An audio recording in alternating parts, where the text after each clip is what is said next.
2026년 WHO와 또 유엔에 있는 아동 청소년을 보호하는 기관들 또 식량 보존 기구들이 통계를 내봤습니다.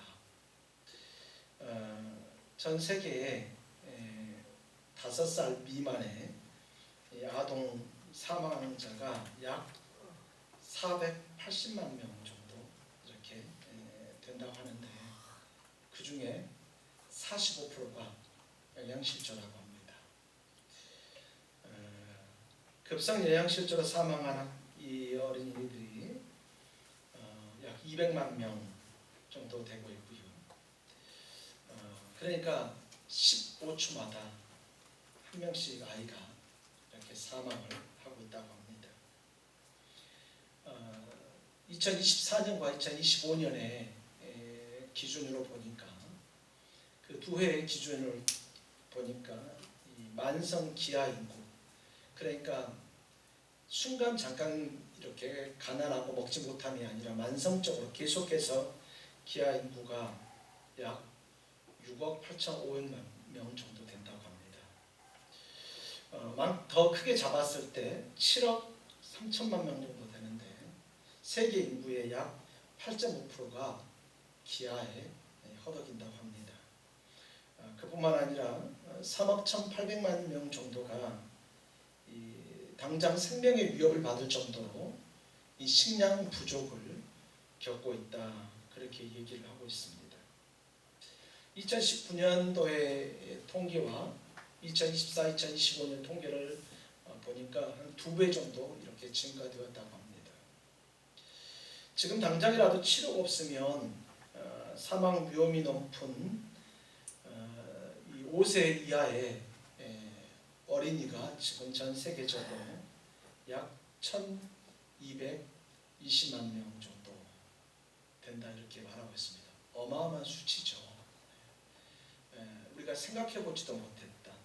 그러니까 우리나라 5분의 1이 해당되는, 5분의 1보다 좀 더 되죠. 해당되는 그 어린이들이 지금 자칫 잘못하면 이 굶주림으로 다 사망할 수도 있는 그런 위기에 처해 있다, 이렇게 말합니다. 이런 기아와 관련된 이런 대책에 이렇게 굶주림과 관련된 것들을 보면 참 많이 안타깝습니다. 그래서 언론에서 월드비전이나 뭐 굿네이버스나 또 다른 이 기아 대책과 같은 이런 기구에서 이들을 돕기 위해서 TV에서 많이 광고도 이렇게 하지 않습니까? 참 선한 노력들 같습니다. 우리도 기회만 있다고 한다면 여러분들 거기에 동참하는 것도 참 좋을 것 같습니다. 여러분들이 기부하는 얼마 안 되는 그 금액이 방금 말했던 그 수치가 조금이라도 떨어지는데 기여할 수는 있을 것 같습니다. 굶주림은 마치 소리가 없이 말이죠. 큰 전쟁의 대포 소리처럼 나지 않고요. 굶주림은 소리 없이 생명을 이렇게 앗아갑니다. 굶주림은 희망도 같이 밟아버리고요. 굶주림은 한 가정의 그런 소망조차도 영원히 사라지게 만들어버립니다. 참 비참하고 참 비극스럽지만, 그러나 우리가 상상할 수 없는 이 육체적인 이 굶주림의 모든 공포와 고통도 채워지지 않는 영원의 굶주림 앞에서는 아무것도 아니라는 것입니다. 영원의 굶주림을 갖고 있는 사람들, 내가 지금 먹지 못한 굶주림이 아니라 먹기는 먹는데 여전히 내 안에서 채워지지 않는 그 영혼의 굶주림, 영적인 목마름, 이것은 여러 가지 그 모든 고통 속에서 우리를 조용히 이렇게 죽음으로 내몰고 있다는 사실을 우리는 알아야 합니다.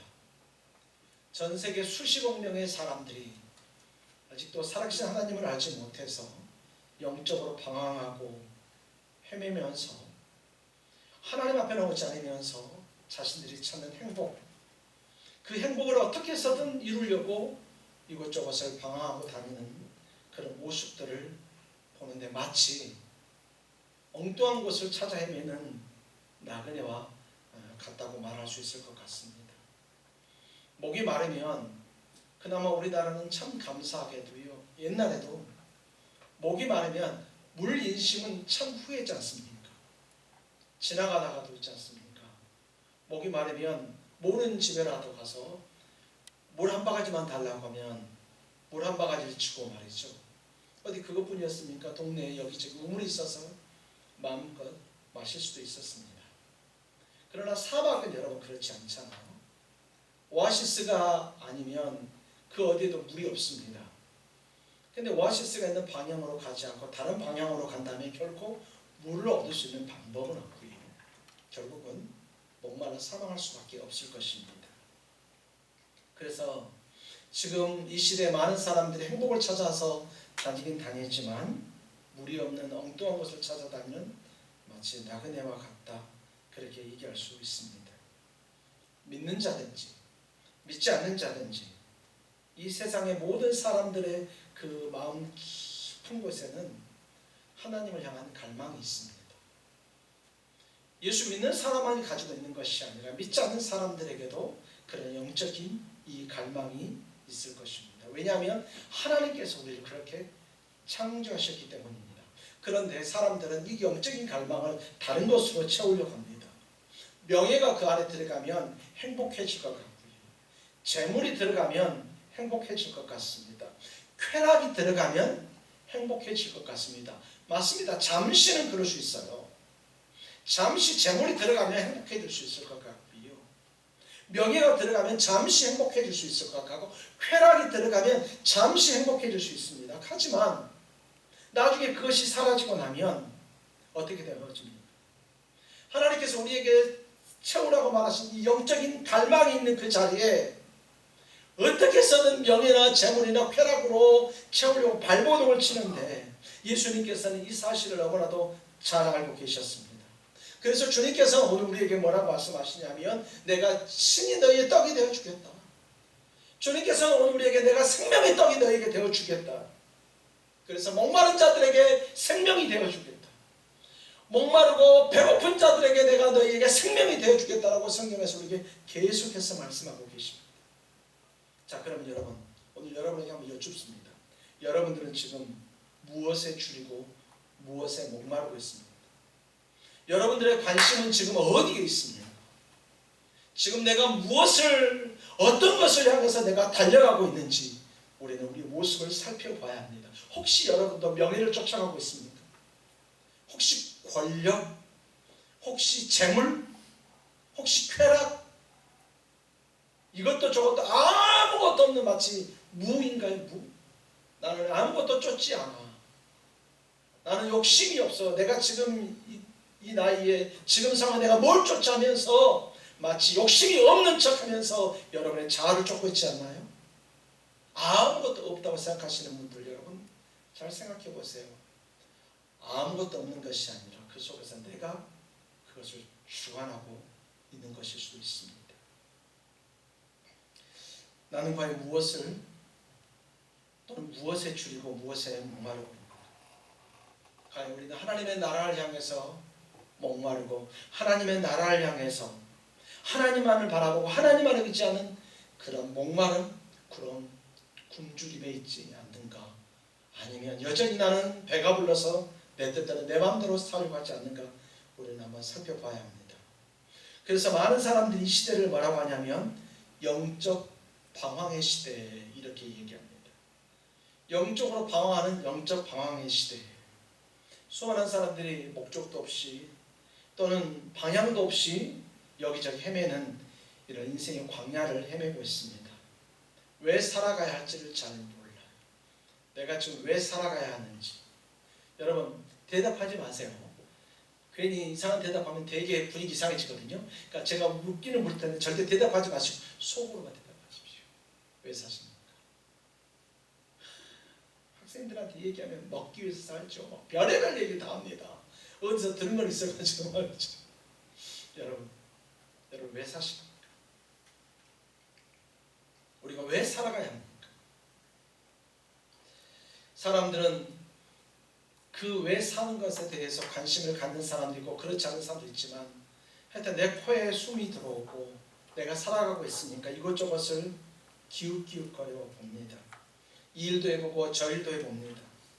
그래서 새로운 직업도 새로운 취미도 새로운 쾌락도 끊임없이 찾아가고 있습니다. 그래서 내 만족을 누리려고 합니다. 그런데 여러분 아무리 해도 말이죠, 내 빈 가슴, 내 빈 마음은 채워지지 않습니다.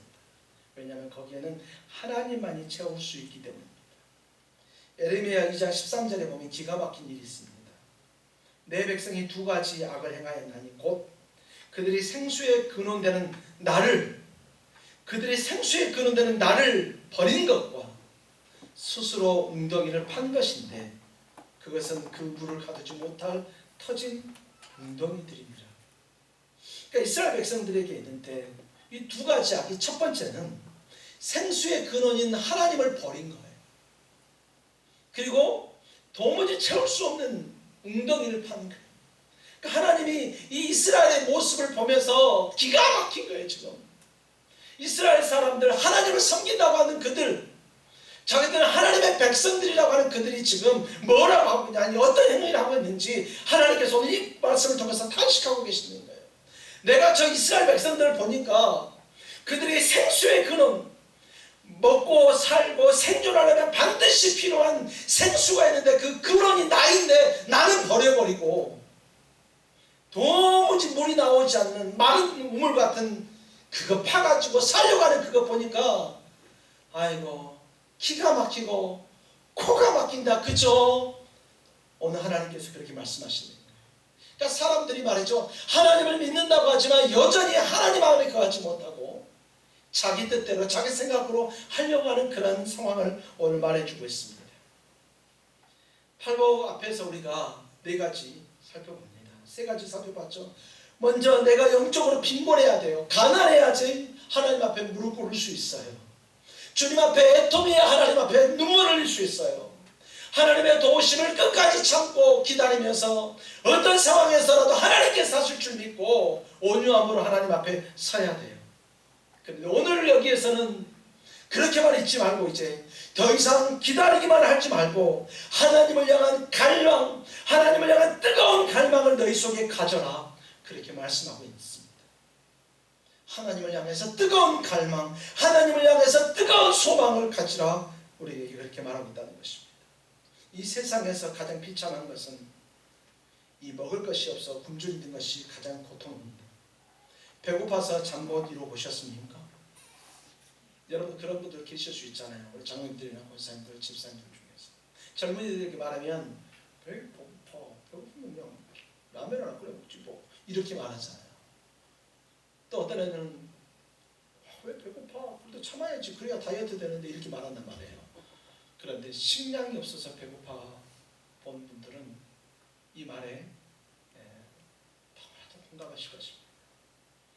더 공감하는 것, 자식에게 줄 식량이 없어서 눈물 흘리며 통곡해 보셨습니까? 내가 굶는 건 상관없는데 자식에게 줄 식량이 없어서 그 고통, 그 아픔은 당해보지 않은 사람들은 모를 것입니다. 그런데 놀랍게도 예수님께서는 이렇게 굶주린 사람이 복되다 이렇게 얘기하고 있습니다. 도대체 왜일까? 단순히 먹을 것이 없어서가 아니라 의에 줄이고 목마른 자, 단순히 굶은 자 말고 양식이 없는 자 말고 의에 줄이고 목마른 자가 복이 있다. 밥이 없어서 배고픈 것이 아니라 하나님의 의가 없어서 영혼에 줄인 것, 이 실에 살아낸 것입니다. 예수님께서 오늘 우리에게 이 말씀을 통해서 그렇게 말씀하시는 거예요. 너희는 육신의 양식이 없어서 굶주리는 것이 아니라 더 절실한 또 다른 굶주림, 바로 의의 굶주림이 있다라고 우리에게 말씀해주고 있습니다. 여기서 그런 말하면 의에 줄이고 목마르다 할 때 여기 의는 무엇일까요? 너무 거창하게 로마서에서 말한 의인은 없나니 하나도 없다 할 때 그 의, 네, 그 의의가 맞습니다. 그러나 조금만 더 풀어서 본다면 이렇게 말할 수 있어요. 하나님과의 올바른 관계. 내가 지금 하나님과 올바른 관계를 맺고 있는가? 하나님을 내 아버지로 온전히 모시고 하나님을 내 주인으로 온전히 모시고 그렇게 살고 있는가? 저는 감사하게도 머슴살이를 해본 기억은 없습니다. 저는 감사하게도 어디에 노예살이를 해본 기억은 없습니다. 그러나 들어보고 또 알고 있는 것은 머슴과 노예나 노비들은 항상 주인의 눈치를 본다고 합니다. 주인이 지금 기분이 어떤지, 주인이 마음이 어떤지. 오늘 우리는 주님 앞에서 원수도 아니고 또 어떤 노비도 아니고 머슴도 아니지만 우리는 하나님의 눈치를 보는 것이 아니라 하나님께서 내게 뭐라고 말씀하시는지, 나와 하나님의 관계가 어떠한지 그 부분을 우리는 반드시 생각해 봐야 합니다. 우리는 하나님이 기뻐하시는 삶을 살고 있는가? 하나님의 뜻에 합당한 삶을 살고 있는가? 불의에 타협하지 않고 진리 위에 굳게 서서 하나님의 나라와 그의 의를 먼저 구하는 삶을 살고 있는가? 우리는 살펴봐야 합니다. 가끔 사람들이 이렇게 생각을 합니다. 내가 하나님의 말을 하는 것이 아니라 하나님의 말씀을 빌어가지고 내 말을 하는 경우가 있어. 성도들이 하나님을 향한 삶을 사는 것이 아니라 하나님의 이름을 빌려서 내가 살고 싶은 삶을 사는 사람들이 있어. 오늘 주님께서 오늘 우리에게 그렇게 또 그런 삶을 원하고 있지는 않습니다. 지금 불의가 파헤치는 이 암담한 세상, 많은 사람들이 다 인정하고 있습니다. 아침마다 들려오는 이 끔찍한 그런 뉴스들, 돈이면 다 되는 것 같은 그런 이 물신주의, 물질주의라고 보다는 이 물신주의라고 말할 것 같은데, 물질을 마치 신처럼 여기는 물신주의가 팽배한 이 시대가 되고 말았습니다. 어떤 선수가 정말 열심히 노력해서 금메달을 땄더니 나중에 많은 사람들이 그 금메달은 없고 그 금메달을 딴 이 선수가 100억대 아파트에 산다고 비난하기 시작해요. 이게 뭐죠? 돈만 있으면 금메달 딸 수 있나요? 그거 아니잖아요. 자기 뼈가 몇 군데가 부러졌는데도 불구하고 노력해서 끝까지 이를 악물고 금메달을 땄잖아요. 그거 봐야 되잖아요. 그러니까 100억대가 넘는 그 아파트에 산다고 그를 비난한다는 것은 그 마음속에 이미 물질이 가득 차 있는 거예요. 물질로 사람을 판단하는 그 기준이 되어버린 거예요. 그러니까 진실은 또 매장이 되고요. 거짓이 활개치는 이 시대가 되고 말았습니다. 그럼 이때 어디서 희망을 찾아야 될까요? 많은 사람들이 도저히 희망이 없다고 얘기하고, 이 사람이 하면 대한민국 망하다, 저 사람이 하면 대한민국 살고, 저 사람이 막 이런저런 말을 너무너무 많이 합니다. 정말 그런가요? 그분들 말대로 하면 대한민국 12번 더 망했잖아요. 대한민국 12번 더 살았어야 되잖아요. 교회 장로가 대통령이 되면 대한민국이 완전히 바뀔 줄 알았잖아요. 그런데 장로들이 몇 분이 대통령이 돼서 나갔지만 열려나잖아요. 맞아요. 사람은 방법이 없습니다. 하나님께서만 하셔야 됩니다. 오직 딱 한 가지, 하나님 외에는 방법이 없다는 것을 우리는 반드시 알아야만 한다는 것입니다. 하나님의 은혜만이 이 절망의 시대를 뚫고 나갈 수 있는 유일한 길이라는 것을 여러분 반드시 믿으시기를 소망합니다. 예수님께서는 약속하셨습니다. 우리 같이 한번 6절 한번 읽어볼까요? 함께 있습니다. 의에 줄이고 목마른 자는 복이 있나니 그들이 배부를 것이며. 아멘. 한 번만 더 할까요? 시작. 의에 줄이고 목마른 자는 복이 있나니 그들이 배부를 것이며. 아멘. 여러분, 이거 막연한 위로 아닙니다. 막연한 공허한 희망이 아닙니다. 빈소리에 저 공중에 떠도는 그 근거 없는 어떤 희망의 소리가 아닙니다. 이 말씀은 하늘과 땅을 창조하신 전능하신 여호와 하나님께서 오늘 여기 있는 여러분에게 하신 말씀인 것을 반드시 믿으시기를 소망합니다. 여러분, 지나가는 사람이 아니라요, 바로 여기 앉아서 예배하는 여러분에게 하신 말씀이라는 것을 반드시 믿기를 예수님의 이름으로 축원합니다. 하나님의 은혜를 갈망하는 사람들에게 틀림없이 단 한 명의 예외도 없이, 사람들이 가끔 실수하기도 하는데 하나님은 단 한 사람도 없이 모든 사람들에게 채워주시겠다고 그렇게 말씀하고 있는 것입니다. 오늘 여러분 한 분 한 분을 다 채워주시겠다고 말씀하고 계시는 것입니다. 하나님은 여러분을 알고 계시다는 거예요. 유명하고 똑똑한 사람, 멋있는 사람이 아니라 하나님은 이 자리에 앉아서 예배하는 여러분 한 분 한 분을 다 알고 계시고요. 하나님은 여러분 한 분 한 분을 전부 다 채워주시겠다고 말씀하고 있다는 것입니다. 하나님께서는 우리의 간절한 갈망을 보고 계십니다. 하나님께서는 우리의 간절한 갈망이 있는지 없는지, 그리고 내 마음속에 찾아있고 내 마음속에 있는 저 조그맣지만 그러나 작지만 갈망하는 그 마음을 주님께서는 보신다는 것입니다. 그리고 주님께서는 거기에 복을 내려주시고 거기에 복을 내려주시는 것으로 끝나는 것이 아니라 배가 부를 정도로 차고 넘치게 해주신다고 말씀하고 있는 것입니다. 결코 우리를 현 상태 그냥 놔두지 않습니다. 하나님께서는 우리가 배고프고 부족할 때 결코 하나님께서 가만히 놔두지 않는다는 것입니다. 요한복음 6장 35절에서 주님이 친히 이렇게 선언했습니다. 서론에서 말씀하셨던 것처럼 나는 생명의 떡이니 내게 오는 자는 결코 줄이지 아니할 것이요 나를 믿는 자는 영원히 목마르지 아니하리라. 내게 오는 자는 결코 줄이지 아니할 것이다. 나를 믿는 자는 영원히 목마르지 아니할 것이다. 내가 지금 배고픔에도 배고픈 줄 모르고 있는, 영적으로 갈증이 있음에도 불구하고 갈증을 모르고 있는 이 시대에 주님께서는 오늘 우리에게 말씀하고 있습니다. 내게로 오라. 누구든지 다 내게로 오라. 내가 생명의 떡이다. 누구든지 목마르거든 내게로 와서 마셔라. 나를 믿는 자는 성경에 이런 것 같이 그 배에서 생수의 강이 흘러 나오리라. 영적으로 기갈해 있고 어떻게 해야 될지 모르는데, 명절날 친척들 만나고 이렇게 왔는데 기쁨보다는 어떻게 하면 저 영혼들을 구원할까? 아직도 믿지 않는 우리 가족들 어떻게 해야 될까? 아직도 믿지 않는 우리 친척들 어떻게 해야 될까? TV 보면서 TV에서 이곳저곳에서 산소에 가서 절하고 이런 모습들을 다 보면 어떻게 해야 될까? 어떻게 하면 저 영혼들이 주님 앞에 돌아가게 할 수 있을까? 내 주변에 죽어가는 영혼도 예수 믿지 않고 갈등하고 방황하는 사람들, 맨날 부부싸움하면서 욕하고, 맨날 자녀들 두들겨 패고, 맨날 다른 애들을 두들겨 패는 학생들, 이런저런 상황 많은 사람들 볼 때마다 하나님 어찌합니까? 하나님 이때 어찌해야 됩니까?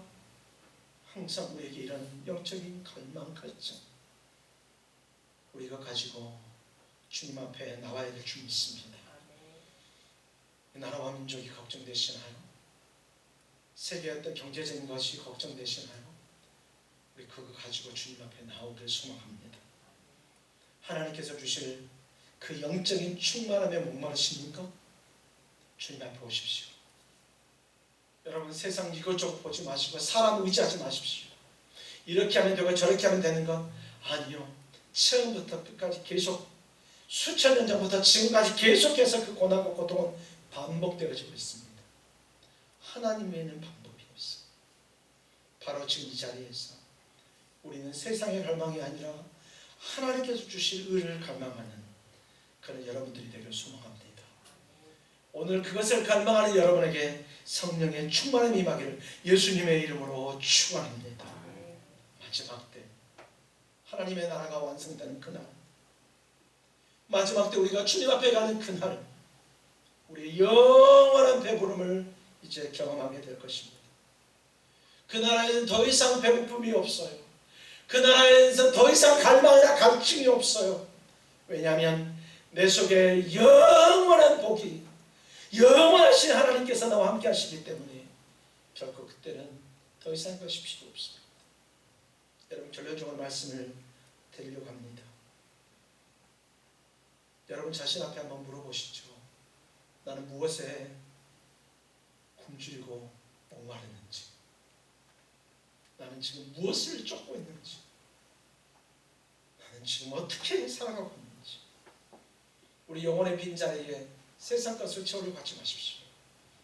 내 마음속에는 영혼의 빈자리는 세상 것으로 채워지지 않습니다.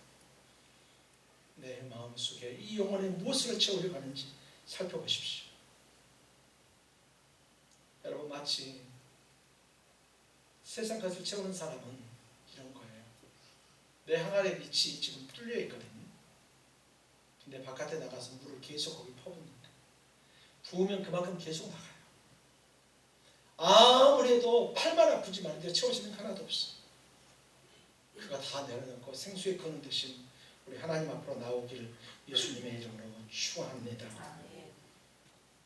우리의 이 여러 가지 갈망이 우리를 기도하게 할 줄 믿습니다.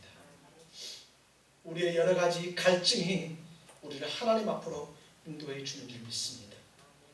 우리의 여러 가지 소망이 우리의 삶을 변화시키는 줄 믿습니다. 예수님께서 친히 우리의 의가 되어 주셨습니다.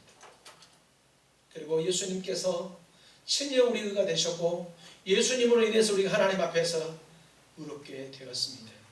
이제 남은 것은 이제 우리가 그것을 사모하며 날마다 그리스도를 닮아가는 그런 삶이 남았습니다.